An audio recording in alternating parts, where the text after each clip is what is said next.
Hello, welcome back to the breaking news update. My name is Jimmy Boyd, and you are watching Boyd News. I want to thank you so much for tuning in today. I'm back with another update coming out from the war between Russia and Ukraine, and I've got a very big lineup of news to brief you all on today. So today's date is June 16th, 2025, and it's Monday. Welcome back to the channel, everyone. Hope you guys all had an awesome weekend. I know I did, and I apologize I wasn't here on Saturday over the weekend, and then obviously Sundays are my allocated day off each week. So I decided to take a little bit extended weekend and enjoy myself. I need a little bit of a mental break. I think I hit a little bit of a burnout there. There's just been so much information coming out over the past month or so that I feel like it just kind of got to me. So I need a little bit of time to myself. I spent some time with my family, went outside, enjoyed myself over the weekend. So I appreciate all your patience there. So we're going to get into the news, guys. Lots of big information coming out from this war today between Russia and Ukraine. And we're going to start off with a brand new story here on your screen out of Russia. Russia demands Ukraine destroy all Western weapons to end the war. Moscow will insist that Ukraine dismantle and destroy all Western supplied weapons as part of any ceasefire deal, Russian Deputy Foreign Minister Alexander Grushko said in an interview. Yeah, he said this just over the last 24 hours on an interview out of state run TV in Russia that apparently the Russians are going to be demanding this next. And it's just once again another major demand out of the Russian side that we know Ukraine will not agree to. And just them, coming out and saying, destroy all your Western supplied weapons. That's just a crazy thing to even announce, as we know the Russians will continue building up their stockpile of weapons. Why would Ukraine do this? So yeah, it's going to be more difficult to end this war with all these, major statements coming out from the Russian side. So don't expect this war to end anytime soon. We've also got information today that the bodies of another 1,245 fallen Ukrainian soldiers have been returned back to Ukraine today. I'll show you guys that information. And we also had Kyiv under a drone attack again last night. I think there was somewhere around 138 or so Russian drones going into Ukraine. So we're going to be covering a lot of different topics in this update today. Lots more news coming out on Ukraine today versus over the weekend. It feels like a lot of the media attention was directed towards the Middle East, and we're starting to slowly get more information back out of Ukraine now. So let's jump into this. We're going to jump on over here to X with next. If you're standing, better sit down. You won't hear anything funnier today. Russia's demanding that Ukraine destroy Western weapons as a condition to end the war. And, quote, all these excess stockpiles must be destroyed. All international mechanisms are well known. The weapons must be reduced and disposed of with guaranteed oversight, said Russia's deputy foreign minister. And then next asked the question, do these clowns even realize how ridiculous they sound? I mean, it is pretty ridiculous, right? To call on Ukraine and say, destroy all your Western weapons, while at the same time they repeatedly state they want to destroy Ukraine. They want to take them over, absorb them back into Russia. I mean, we know Russia's true intentions here. There's no way Ukraine is ever going to do that. That's basically calling for capitulation once again for Ukraine to surrender to Russia. So yeah, that was a statement coming out, is what he said. They want all these weapons that Western nations supply to Ukraine to be destroyed. And we know that's not going to happen. Ukraine will never do that. So crazy statement today from them. Now from Bliskovka, the bodies of another 1,245 dead were returned to Ukraine as part of the final stage of the agreements in Istanbul. This is reported by the coordination headquarters of the treatment of the prisoners of war. In total, 6,057 bodies were returned to Ukraine as part of the Istanbul agreements. Okay, so that's crazy. I can't believe 6,000 already. Sorry, it's loading kind of slow. 6,000 bodies of the Ukrainian fallen defenders have been returned already since the recent agreements in Istanbul between Russia and Ukraine. So at least they were able to agree to something and start to get some of these fallen soldiers back and do a lot of prisoner swaps. So we've been seeing a lot of that over the last week. So at least that's a good step in the right direction, but still trying to end this war, it's not going to be ending anytime soon, is what it looks like to me. So just new pictures coming out today as Ukraine was receiving a lot of their fallen defenders back home. Now, War Translated, the Foreign Intelligence Service of Ukraine has reported that Russia is preparing a large-scale information campaign amid ongoing prisoner exchanges. The campaign was personally initiated by Putin and is being coordinated by propagandists who will spread manipulative content. The peak of the campaign is expected around June 20th. So that's just in 4 days from now. Based on this information, what I've been hearing about this, there was a report, if you guys remember, it was last week, where Russia was supposed to be apparently delivering a bunch of fallen defenders from the Ukrainian side back to the Ukrainians. And apparently, they were stating that Ukraine was saying all of a sudden, no, we don't want to take the bodies back. We don't want these fallen soldiers. And Russia was kind of accusing them of like stalling the negotiations and whatnot. I don't know if that was actually the case. Did Ukraine actually prevent these soldiers from coming back home as if they didn't want to take them in yet, or what was going on? Or was this Russia doing this and kind of blaming Ukraine? I did see a story on that last week, and that's basically the most I've seen involving kind of any kind of information campaign the Russians might be doing. So we're going to keep an eye out for that and see what the Russians try to do to manipulate this situation in terms of getting Ukrainian soldiers back home, fallen defenders, that is. Now for Bliskovka, during the latest repatriations, the bodies of Russian soldiers were also transferred to Ukraine, mixed with bodies of Ukrainians, the Ministry of Internal Affairs reports. Yeah, this is another big one today. Apparently, the Russians are mixing their own soldiers in with the bodies of Ukrainian soldiers. Now, I thought that was interesting. Why would they be doing that? Is that purposefully done? Is that an accident? I couldn't see how they could mix those two up, especially considering the fact that Ukrainian soldiers, if they were to be killed in action, they'd be wearing their own uniforms, right? They'd be able to tell who is who, and you would think they wouldn't mix those up. So is that being done purposely? I'm not really sure, but that's what Ukraine's Ministry of Internal Affairs was reporting today. Now from Savchenko Volodymyr, our soldier before captivity and after the recent exchange. Terrible. And the worst thing is the world has switched to Iran, Israel again. There are fewer and fewer words about Ukraine, which suffers every day. And how is Peacemaker Trump doing? 24 hours? 2 weeks? So we got some pictures here. This was a Ukrainian soldier before he got captured. This was him and probably his wife or girlfriend here. And then this is what he looked like afterwards. I mean, look at the difference in how he looks compared to just prior to being captured. So this just shows how the Russians treat the Ukrainian soldiers in captivity, and pretty much all of them come back looking like this. Okay, they're very skinny. They clearly were not fed, taken care of, and probably in many cases tortured, and some of them even killed in captivity. It's really horrible to hear those stories as well. But yeah, it's terrible that what's going on right now. I understand the Middle East is a whole other conflict that's breaking out right now, and pretty much looks like a war at this point. But a lot of the information right now really is being directed to the Middle East, and we're not hearing a whole lot coming out from Ukraine at the moment. But it seems like things are starting to simmer down in the Middle East right now, aside from Israel and Iran still consistently attacking each other. So information is starting to divert back to Ukraine now, and we're starting to get more news now. So from Ukrainian Review, ruins after the Shahed UAV's attack on the Kyiv region. So we did have the Kyiv region of Ukraine being attacked. We had people's homes being destroyed over here. You can see, look at all that shrapnel damage to the side of this building. We had drones exploding in this region, destroying homes once again, okay? Again, somewhere around 138 Russian drones were entering into the Kyiv region last night.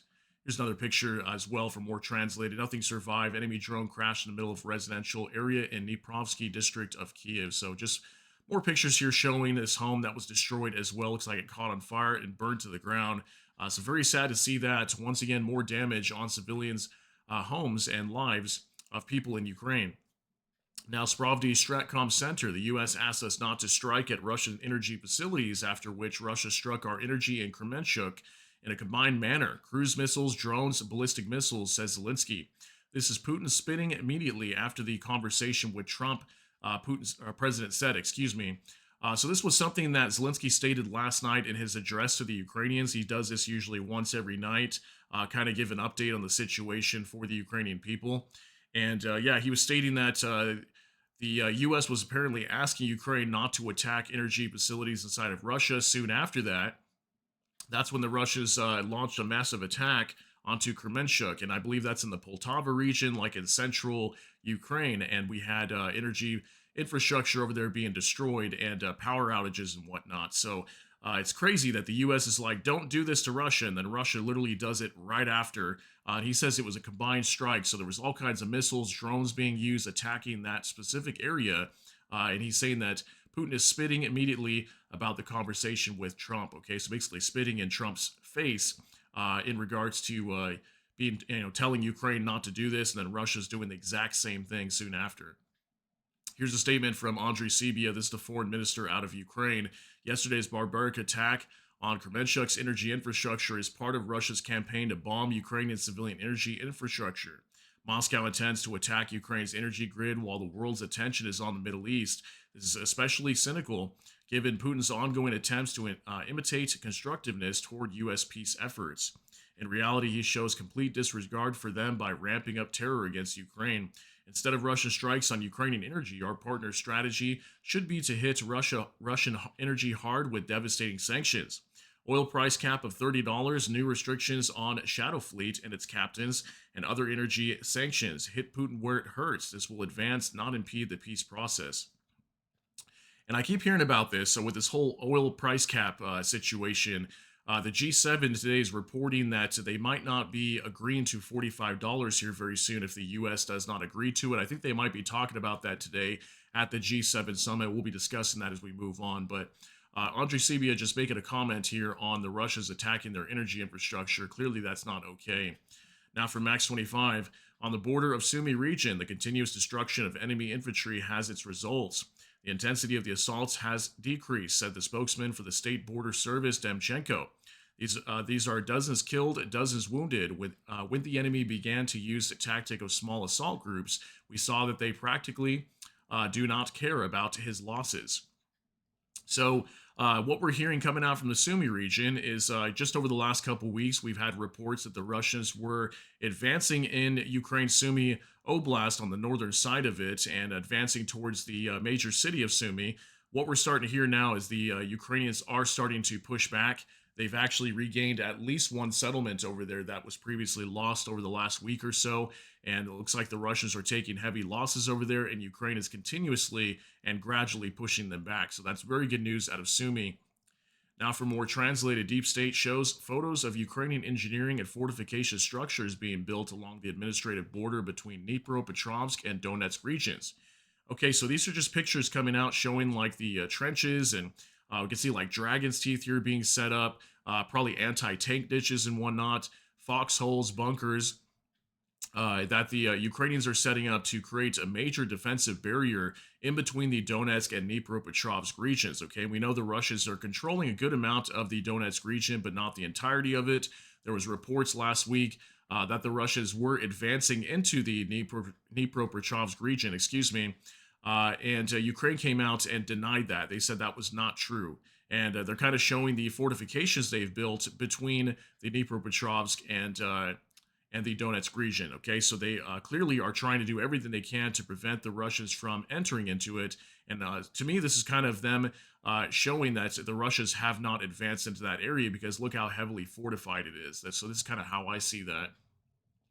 Now for Max 25, Russia illegally transports oil near Greece, evading sanctions according to the GUR. That's their military intelligence directorate out of Ukraine.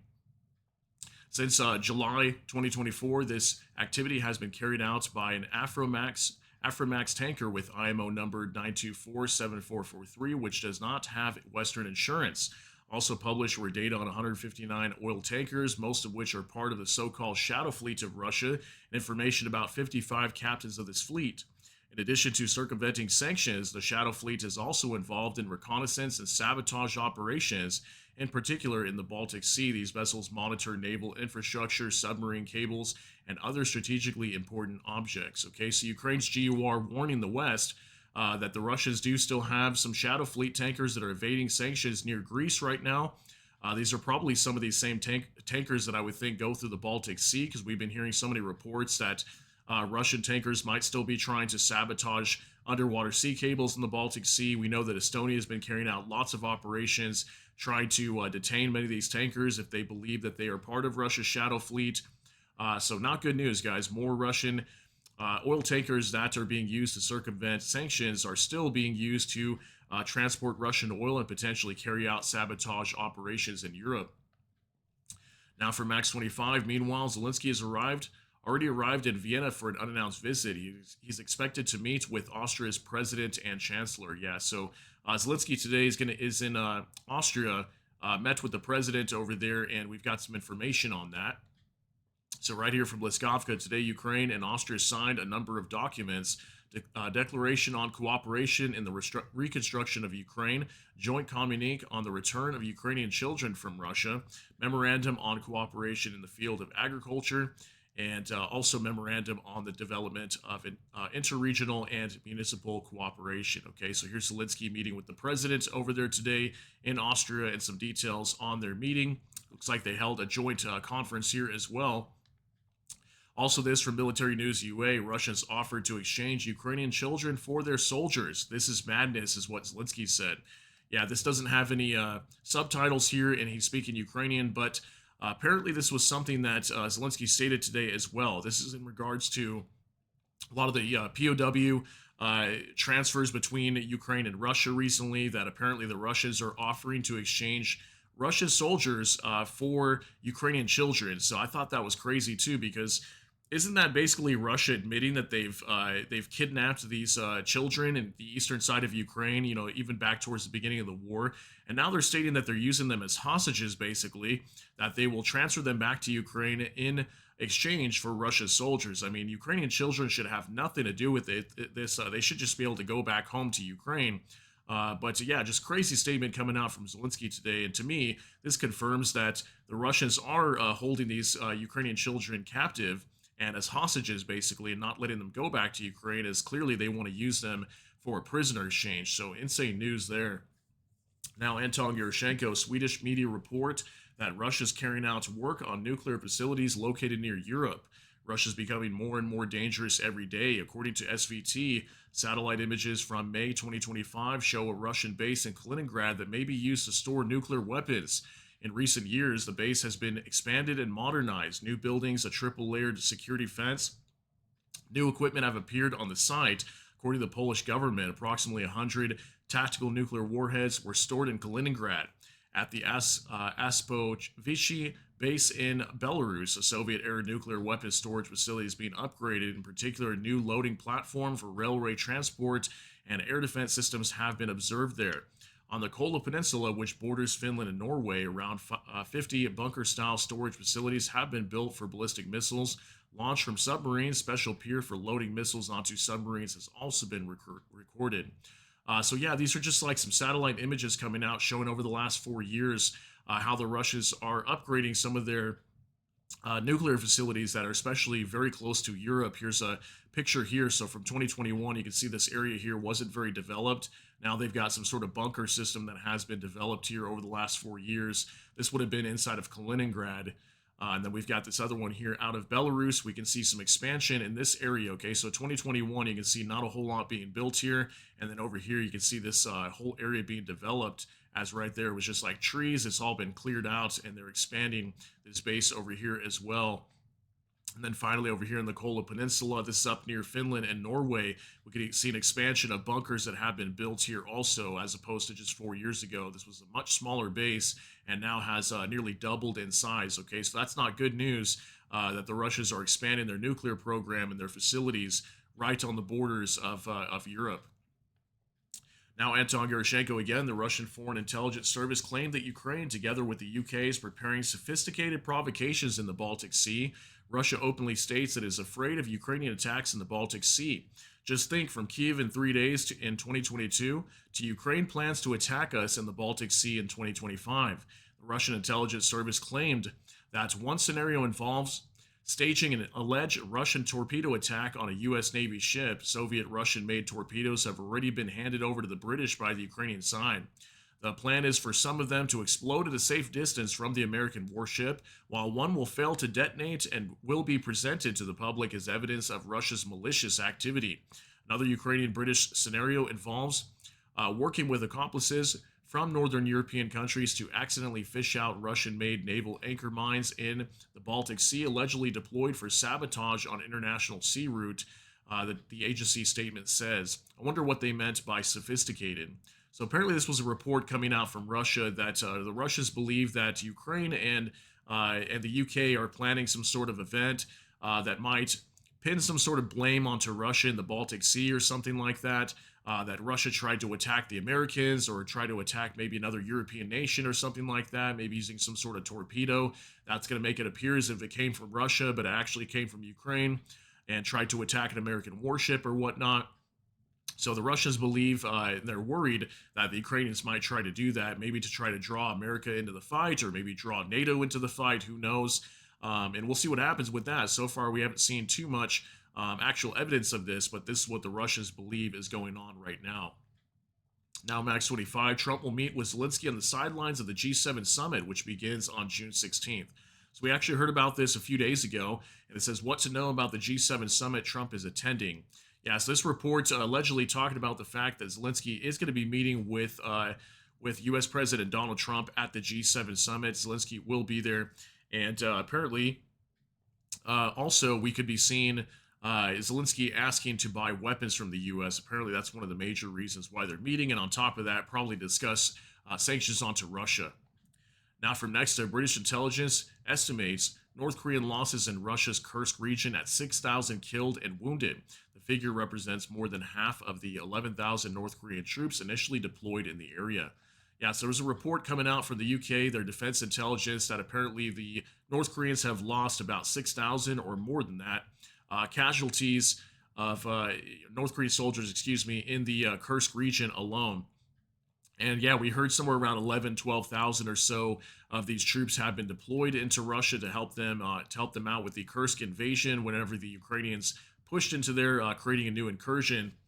And yeah, so this is just a new report today talking about that the North Koreans allegedly took on that many losses. That's pretty crazy. I mean, more than half of the soldiers that were deployed to Russia have been wiped out.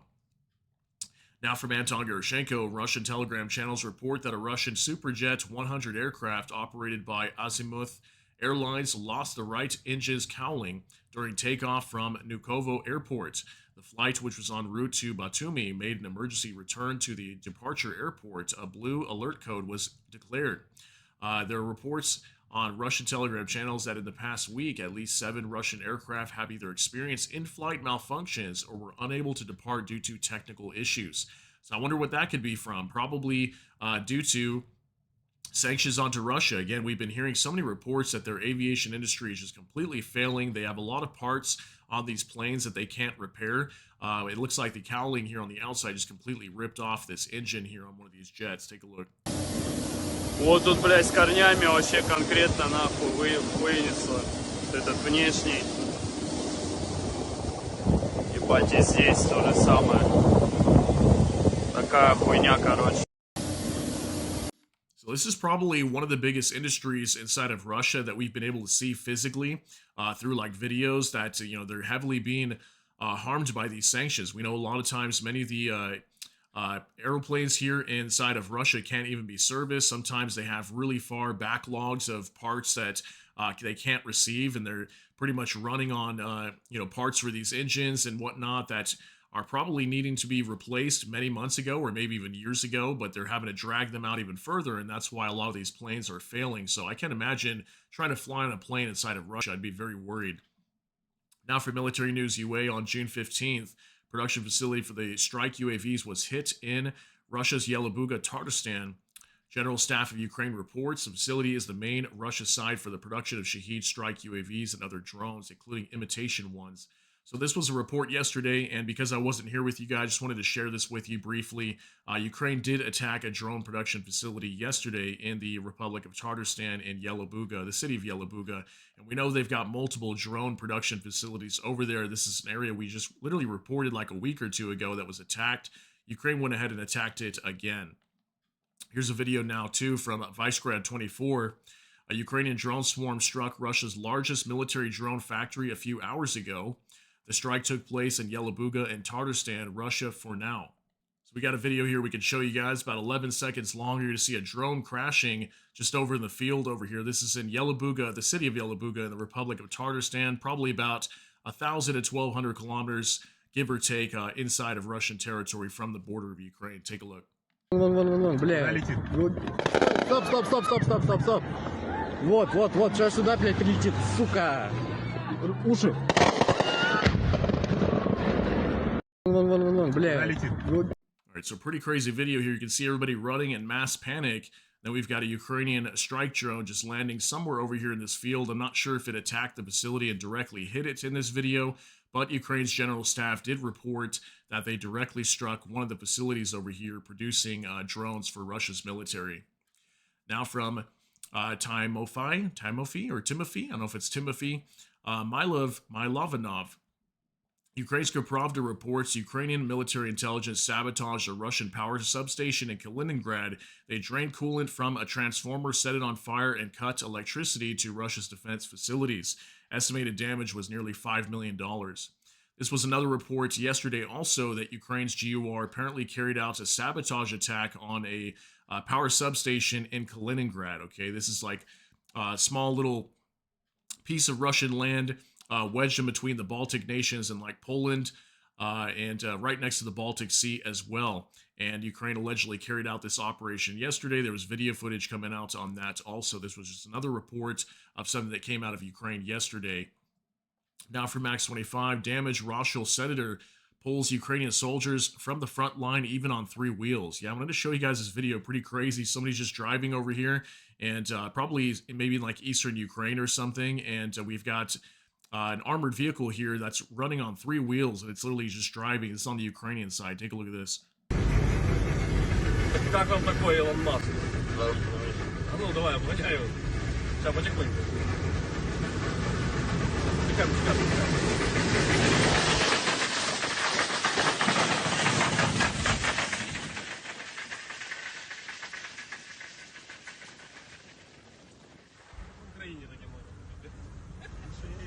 All right, so it looks like this armored vehicle took a direct hit there on the side, probably blowing out one of the tires, but somehow they were still able to drive it and probably return it back for repairs. And I just thought that was kind of an interesting video coming out from Ukraine there. So this was a damaged Roshil Senator armored vehicle. Now for Max 25, the European Commission will propose that the EU bans all new Russian gas contracts based on trade law in a move that seeks to circumvent any potential veto from Hungary and Slovakia, according to the Financial Times. Companies would be banned from signing any new contracts for Russian gas effective immediately. Existing short-term contracts, pipeline gas, and LNG imports from Russia would have to be terminated from 2026, while those linked to long-term contracts would come to an end on January 1st, 2028. The summary said, in concession to Hungary and Slovakia, who import Russian gas, they would be granted an exemption until 2027 to phase out their existing gas contracts, two officials with knowledge of the proposal said. Here was a report by the Financial Times today. EU plans ban on new Russian gas contracts using trade law. Proposal aims to circumvent veto from Hungary and Slovakia, who will have 2 years to phase out Russia's imports. Okay, so this is like good news and it's kind of bad news, right? So like they're working on phasing out newer contracts with Russia when it comes to getting gas from the Russian Federation. But at the same time, we need these deals to go into effect now, right? So, you know, Russia's receiving lots of money from the West, especially EU countries, in exchange for Russian gas, right? And this is helping them fuel this fight against Ukraine. So a lot of people might be upset by this. Like, it's a good thing in the future, but, you know, Ukraine needs this help right now. They need to start damaging Russia's economy now. And obviously, many countries still reliant on Russian gas in the West, especially in Europe, obviously. So it's kind of good and it's kind of bad. You guys can let me know how you feel on that story there down in the comments.